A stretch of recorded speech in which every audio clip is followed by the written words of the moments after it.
Hello students, welcome to carbon classes. आज फिर मैं लेकर आई हूँ आप लोगों के लिए क्लास 11th का the second chapter that is biological classification. Biological classification का हम लोगों ने स्टार्टिंग कर लिया था। 2 किंगडम क्लासिफिकेशन, 5 किंगडम क्लासिफिकेशन, सब कुछ हम लोगों ने पढ़ लिया है। अब हम लोग आते हैं द 5 किंगडम क्लासिफिकेशन के सबसे फर्स्ट पार्ट पर, दैट इज़ कॉल्ड मोनेराज। मोनेराज में भी हम लोगों ने बहुत सारा फीचर्स उनका पढ़ लिया था कि since moneras are just like a prokaryotic cell, okay. और मोनेराज में हम लोग और क्या पढ़े थे, हम लोगों ने आर्कीबैक्टीरिया को कंप्लीट कर लिया था according to our NCERT syllabus.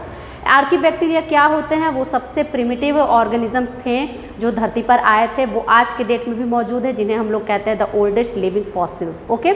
Archaebacteria का कॉन्सेप्ट आई थिंक कि सबको बहुत अच्छा लगा और काफ़ी क्लियर है आप लोगों के लिए।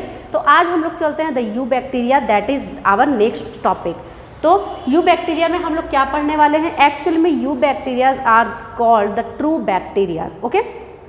यू बैक्टीरियाज को ही हम लोग असल में बैक्टीरिया कहते हैं। जो बैक्टीरियाज हमारे आसपास जनरल वे में मौजूद हैं, जनरली जो बहुत ज़्यादा मात्रा में प्रेजेंट हैं हमारे आसपास, वो जनरली यू बैक्टीरियाज ही हैं, ओके। यू बैक्टीरियाज में ही हमारे एनसीईआरटी ने देने की कोशिश की है कि यू बैक्टीरियाज में ही हम सारे के सारे बैक्टीरिया ऑर्गेनिजम्स को डाल सकते हैं, ओके। और क्या है यू बैक्टीरियाज? इसमें हम लोग कई तरह के ब्लू ग्रीन एल्गीज भी पढ़ेंगे, हम लोग रिकेटेशिया पढ़ेंगे, हम लोग इसी में मतलब माइकोप्लाज्मा, ये सब टर्म्स हम लोग इसी में कवर करने वाले हैं यू बैक्टीरियाज में, ओके। तो सबसे पहले हम लोग यू बैक्टीरियाज के बारे में जानेंगे, जो कि जनरली ट्रू बैक्टीरियाज होते हैं। ये यू बैक्टीरियाज किस तरह के होते हैं, इनका फीचर्स कैसा होता है, जैसे कि मैंने पहले ही आप लोगों को एक कॉमन मोनेरा के कैटेगरी के थ्रू बता दिया था कि क्या फीचर्स होते हैं। लेकिन सिंस कि यू बैक्टीरिया थोड़ा सा अलग टर्म है, तो मतलब उसी से रिलेटेड टर्म है, लेकिन थोड़ा सा डिफरेंट टॉपिक्स आप लोगों को समझना है कि क्या चेंजेस हैं आर्कीबैक्टीरिया एंड यू बैक्टीरियाज में, ओके।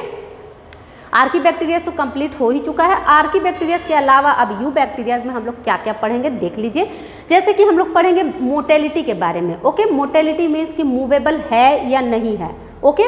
बैक्टीरियाज आर मूवेबल और नॉट मूवेबल, उसमें उनमें लोकोमोशन होता है या नहीं होता है, ये सब नेक्स्टली हम लोग उनमें पढ़ने वाले हैं। द रिप्रोडक्शन, कैसे रिप्रोडक्शन होता है, नेक्स्टली उनमें रेस्पिरेशन कैसे होता है, और साथ ही साथ हम लोग पढ़ेंगे कि न्यूट्रिशन कैसे होता है, ओके।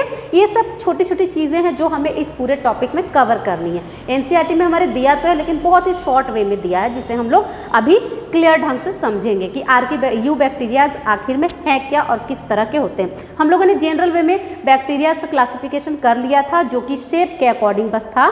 अकॉर्डिंग टू शेप 4 तरह के बैक्टीरियाज थे, वो हमने पढ़ लिया है। अब हम लोग इस यू बैक्टीरिया में थोड़ा सा और डिटेल समझेंगे क्या टर्म्स है। सबसे पहले हम लोग मोटेलिटी को लेकर समझेंगे, ओके। ऐसे हम लोग जनरली जानते हैं eubacterias are all prokaryotes, okay. Prokaryotes type of जो भी सेल्स हैं वो यू बैक्टीरियाज में आ सकते हैं, हम लोग उसे इंक्लूड कर सकते हैं। लेकिन इसके अलावे हम लोग अब क्या क्या थिंग्स पढ़ने वाले हैं वो देखिए। सबसे पहले हम लोग मोटेलिटी की बात करते हैं। मोटेलिटी तो क्या कहा जाता है कि यू बैक्टीरियाज जो होते हैं वो मोटाइल भी हो सकते हैं, नॉन मोटाइल भी हो सकते हैं, ओके। मतलब उनमें लोकोमोशन होता भी है, नहीं भी होता है। कुछ ऐसे हैं जिनमें मोटेलिटी है, कुछ ऐसे हैं जिनमें मोटेलिटी नहीं है, ओके। तो मोटेलिटी जिनमें है यानी कि उनमें कुछ ऐसा टर्म मौजूद होगा जिससे कि वो मोटाइल हैं, ओके। तो मोटेलिटी जिनमें है उनमें क्या प्रेजेंट है जिसके कारण वो मोटाइल हैं? Having flagella, okay. Having flagella, ऐसे बैक्टीरिया जो मोटाइल इन नेचर है उनमें ज़रूर है कि फ्लैजिला होगा, ओके। फ्लैजिला होने के कंडीशंस को कई तरह के टर्म में बांटा गया है, बहुत डिटेल टॉपिक है ये कि अगर एक फ्लैजिला है तो क्या कहा जाएगा, 2 फ्लैजिला है तो क्या कहा जाएगा, बंच में फ्लैजिला है तो क्या कहा जाएगा, कई तरह के टर्म्स है, वो मैं बस आप लोगों को नाम के अकॉर्डिंग बता देती हूँ, ओके। अगर एक फ्लैजिला है तो उसे हम लोग मोनोट्राइकस कहते हैं, अगर 2 फ्लैजिला है तो उसे हम लोग एम्फीट्राइकस कहते हैं, बोथ द एंड्स पर अगर है एक एक फ्लैजिला तो, ओके। और यही अगर बंच में प्रेजेंट है तो उसे हम लोग कहते हैं द बंच टाइप ऑफ सिफेलोट्राइकस, ठीक है, सिफेलोट्राइकस कहते हैं हम लोग इसे। तो ये सब बस जनरल नॉलेज आप लोग अपना रखिए, इतना ज़्यादा डिटेल हमें करनी नहीं है। तो फ्लैजिला अगर प्रेजेंट है तो यानी कि वो बैक्टीरिया मोटाइल इन नेचर है, ओके। ये फ्लैजिला 1 इन नंबर भी हो सकता है, 2 इन नंबर भी हो सकता है, बंच में भी हो सकता है प्रेजेंट। अब ये फ्लैजिला है क्या वो देख लीजिए। देखिए दिस टाइप ऑफ, अगर हम लोग एक प्रोकैरियोटिक सेल बनाएं जो कि एक बैक्टीरियल सेल है, तो इसमें इस तरह से फ्लैजिला होगा। ओके, ये फ्लैजिला इसे मोटेलिटी में हेल्प करेगा। Okay, this flagella helps to motile in nature. Okay, तो इस तरह से हम लोग समझेंगे फ्लैजिला क्या है। नेक्स्टली एक और वर्ड हमें मिलेगा इसमें पढ़ने के लिए, द पाइलाई।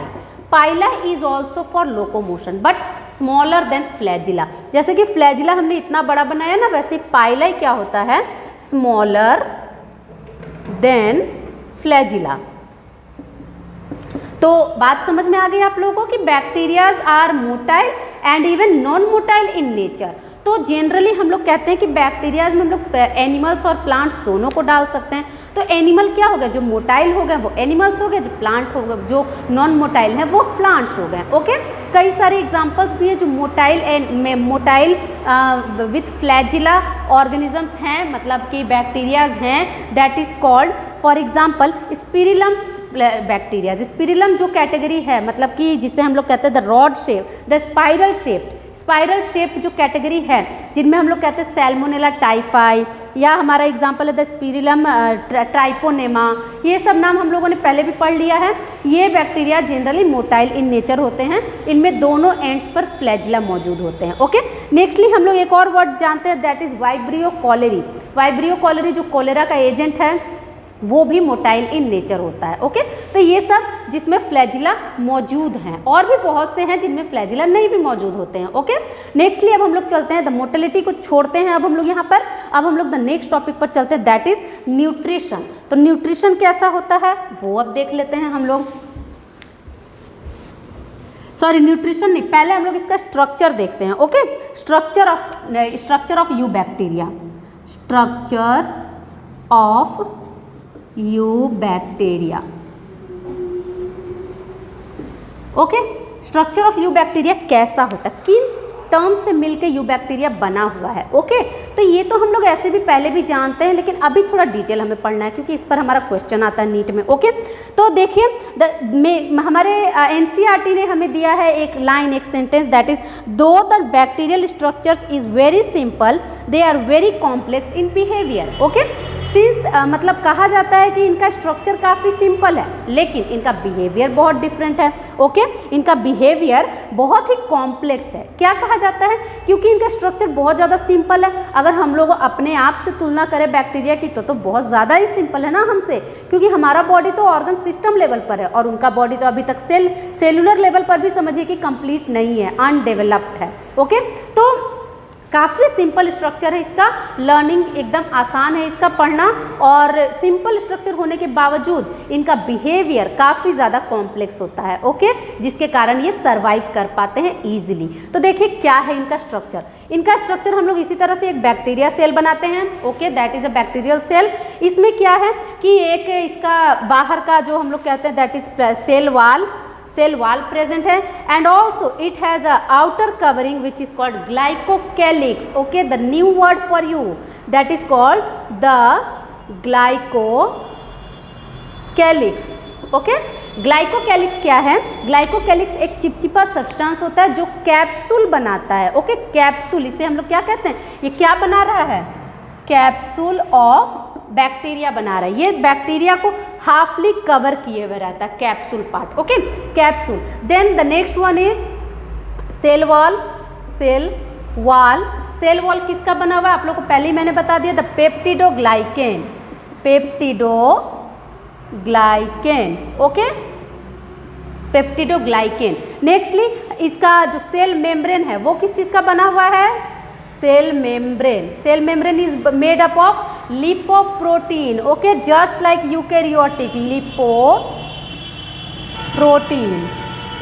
ओके, तो these are the all things कि क्या है एक्चुअली में bacteria cell, you bacteria cell कैसा होता है। ओके, और साथ ही साथ इसमें क्या मौजूद है, आप लोग को याद होगा मेरा पुराना लेक्चर, इसमें न्यूक्लियोइड रीजन है। ओके, न्यूक्लियोइड प्रेजेंट है, क्योंकि इसमें कंप्लीट न्यूक्लियस तो है नहीं, तो न्यूक्लियोइड है। ओके, नेक्स्टली हम लोगों ने इसमें क्या किया था, क्या समझा था कि इसका जो साइटोप्लाज्म है उस साइटोप्लाज्म में मेम्ब्रेन बाउंड स्ट्रक्चर्स एब्सेंट होते हैं। ओके, तो ये भी जनरल थिंग ही है, साइटोप्लाज्म में मेम्ब्रेन बाउंड स्ट्रक्चर्स एब्सेंट होते हैं, just like mitochondria, chloroplast, lysosomes, endoplasmic reticulum, ये सब इसमें एब्सेंट होता है। ओके, तो इसका स्ट्रक्चर काफ़ी सिंपल बन गया, आपको समझ में आ गया हमें क्या लर्न करना है। हमें बस 3 मेन टर्म्स लर्न करने हैं। एक इसका कैप्सूल जो कि ग्लाइकोकैलिक्स का बना हुआ है। Glycocalyx is a liquid substance which helps to survive the bacteria. Okay,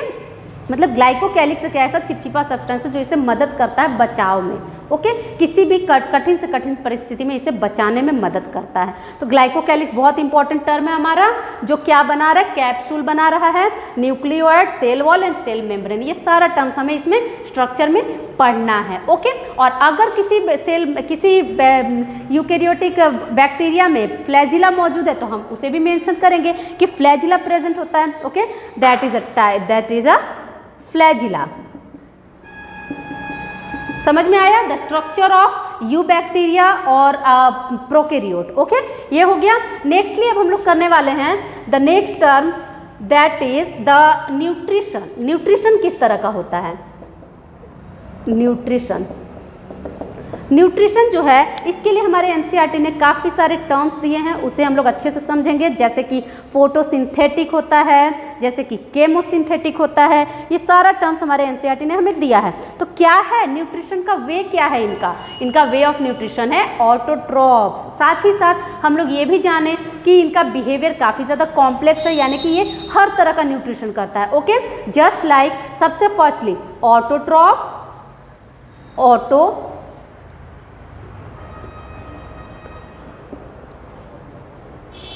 autotrophs. Nextly ये second type of that is heterotroph भी करता है, हेटेरोट्रॉप्स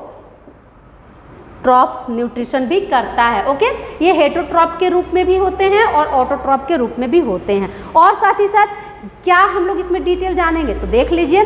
ऑटोट्रॉप के लिए हम लोग क्या जानेंगे कि ऑटोट्रॉपिक न्यूट्रिशन ये कुछ इस तरह से करते हैं, जो कि 2 नामों से जाना जाता है, जो कि हमारे एनसीईआरटी ने दिया है। Number 1 photosynthetic, okay, and number 2 chemosynthetic. नाम से आप लोगों को समझ में आ गया होगा। फोटोसिंथेटिक मतलब फोटो से वो अपना एनर्जी ले रहा है। ओके, एनर्जी कहाँ से बन रही है? From light. और यही केमोसिंथेटिक में एनर्जी कहाँ से बन रही है? From chemical. ठीक है, तो जब बैक्टीरिया फोटो की उपस्थिति में अपना भोजन स्वयं बनाते हैं तो उसे हम लोग कहते हैं फोटोसिंथेटिक न्यूट्रिशन। और यही जब बैक्टीरिया फोटो के एब्सेंस में केमिकल एनर्जी के थ्रू अपना भोजन बनाते हैं तो उसे हम लोग कहते हैं केमोसिंथेटिक। ओके, क्लियर हुआ केमोसिंथेटिक? तो क्या है ये फोटोसिंथेटिक एंड केमोसिंथेटिक? फोटोसिंथेटिक के लिए तो बहुत सारे एग्जाम्पल्स हमारे पास है, that is purple sulphur bacteria और ग्रीन सल्फर बैक्टीरिया, ये सब कुछ हैं एग्जाम्पल्स हमारे फोटो के लिए। लेकिन जब हम लोग केमोसिंथेटिक की बात करते हैं तो केमोसिंथेटिक में एक बहुत इंपॉर्टेंट एग्जाम्पल है, that is Nitrosomonas, nitrifying bacterias. क्या करते हैं नाइट्रीफाइंग बैक्टीरियाज?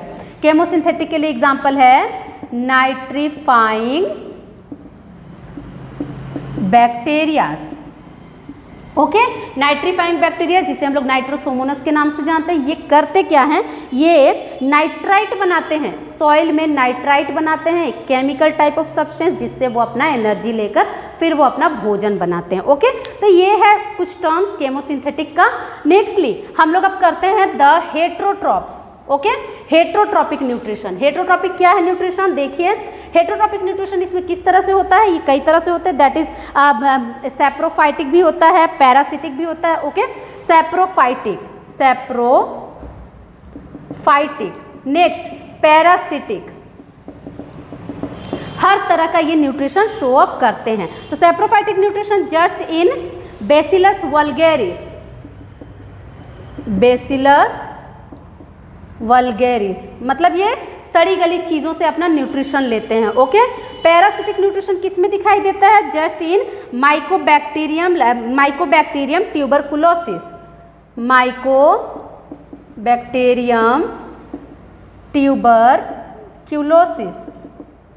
ओके, तो तो ये कुछ एग्जाम्पल्स थे कि बैक्टीरिया जो हैं वो तरह तरह से न्यूट्रिशन करते हैं, सैप्रोफाइटिक भी करते हैं, पैरासिटिक भी करते हैं और ऑटोट्रॉपिक भी करते हैं, just as photosynthetic and chemosynthetic nutrition. Okay, यही हमारे एनसीईआरटी ने भी दिया, मैंने भी एक्सप्लेन कर दिया आप लोगों को, तो आप लोगों को समझ में आ गया होगा ये टॉपिक।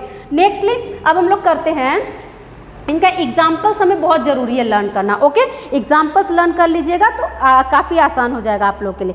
बैक्टीरिया और एक तरह से भी न्यूट्रिशन करते हैं, दैट इज सिम्बायोटिक। सिम्बायोटिक का तो एग्जाम्पल आप लोग को आता ही होगा। सिम्बायोटिक कौन करता है symbiotic nutrition? The rhizobium. Okay, rhizobium, rhizobium symbiotic nutrition करता है with the leguminous plants. Okay, ये हमारा छोटे क्लासेस का टॉपिक है, ये भी आप लोग को लर्न होना चाहिए। नेक्स्ट है द रेस्पिरेशन। जब हम लोग रेस्पिरेशन की बात करते हैं तो बैक्टीरियाज में किस तरह का रेस्पिरेशन होता है? बैक्टीरिया में जनरली हम लोग कहते हैं कि बैक्टीरिया हर तरह के एनवायरनमेंट में सर्वाइव कर सकता है, तो ये एक्चुअली में एयरोबिक भी करता है, एनाइरोबिक भी करता है। ओके, एयरोबिक और एनाइरोबिक हर तरह से ये न्यूट्रिशन करने में सक्षम है। ओके, तो एयरोबिक के लिए एक एग्जांपल है, ज़्यादातर आप लोग को एग्जांपल मिलेगा एनाइरोबिक के लिए। ओके, लेकिन कुछ एक एग्जांपल्स आपको एयरोबिक का भी लर्न करना पड़ेगा। ऐसे बैक्टीरिया जो विदाउट ऑक्सीजन जीवित ही नहीं रह सकते हैं। ओके, ऐसे बैक्टीरियाज जो विदाउट ऑक्सीजन जीवित नहीं रह सकते उन्हें हम लोग कहते हैं एयरोबिक बैक्टीरियाज। ओके, वो एयरोबिक रेस्पिरेशन ही करते हैं, जस्ट एज एजोटोबैक्टर। एजोटोबैक्टर एक ऐसा बैक्टीरिया जो विदाउट ऑक्सीजन अपना लाइफ सर्वाइव नहीं कर पाएगा। यही हम लोग ये एनाइरोबिक के लिए बहुत सारे एग्जांपल्स है, दैट इज लैक्टोबैसिलस है, फिर हम लोग मिथेनोजीन्स भी पढ़े हैं, ठीक है, लेकिन मिथेनोजीन्स तो यहाँ डालेंगे नहीं हम लोगों ने तो उसे कहाँ पढ़ा था? एनाइरोबिक आर्कीबैक्टीरिया में पढ़ा था। तो यहाँ पे हमारा एग्जाम्पल आ जाएगा लैक्टोबैसिलस। और इसके अलावा कई बैक्टीरियाज हैं, हम लोग कई सारे क्लोस्ट्रीडियम बोट्यूलिन कह सकते हैं, कई सारा बैक्टीरिया जो एनाइरोबिकली रिस्पायर करता है। ओके, नेक्स्टली हम लोग चलते हैं द नेक्स्ट टॉपिक पर, दैट इज रिप्रोडक्शन किस तरह का होता है। अब बैक्टीरियाज में आते हैं रिप्रोडक्शन पर, तो रिप्रोडक्शन के लिए भी कई सारा कंफ्यूजन्स रहता है बच्चों को।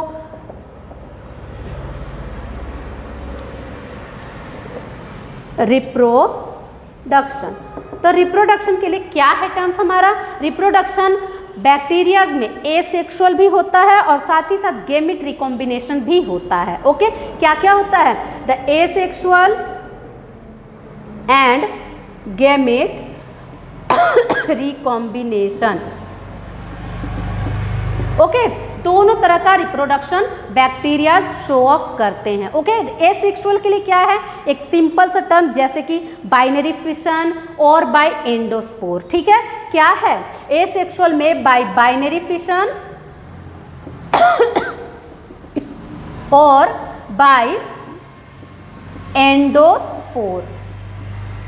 क्या होता है कि बैक्टीरिया सिंस की काफ़ी ज़्यादा स्मॉल ऑर्गेनिजम्स है, काफ़ी ज़्यादा डेवलप्ड नहीं है, तो वो ज़्यादातर केसेस में एसेक्सुअली ही रिप्रोड्यूस करते हैं। ओके, उनमें फर्टिलाइजेशन, सिंगैमी ये सब बोल के ज़्यादातर नहीं होता है। ओके, और ये क्या करते हैं कि इवन एडवर्स इन्वायरमेंट में भी, एडवर्स हैबिटेट में भी ये रिप्रोड्यूस होते हैं। ओके, इनको कंडीशंस फुलफिल मिले या ना मिले ये रिप्रोडक्शन करते रहते हैं, just as asexually binary fission या एंडोस्पोर के थ्रू। बाइनरी फिशन आप लोगों को पता है, सेल मतलब लार्ज हो जाना, मैच्योर हो जाना, फिर डिवाइड हो जाना। ओके, और एंडोस्पोर क्या है कि वो अपने अंदर स्पोर्स बनाते हैं, स्पोर्स बना करके फिर जब उसको सही कंडीशन मिलता है तो वो स्पोर्स बहुत सारे ऑर्गेनिजम्स में कन्वर्ट हो जाते हैं। ओके, एंडोस्पोर्स यही है कि स्पोर्स फॉर्मेशन इंटरनली होता है और फिर जब कंडीशंस मिलता है, एडेप्टिव कंडीशंस, तब वो सारे मतलब नए नए बैक्टीरियाज में कन्वर्ट हो जाते हैं। और the next one gamete recombination. Gamete recombination भी इसमें कभी कभी देखने को मिलता है।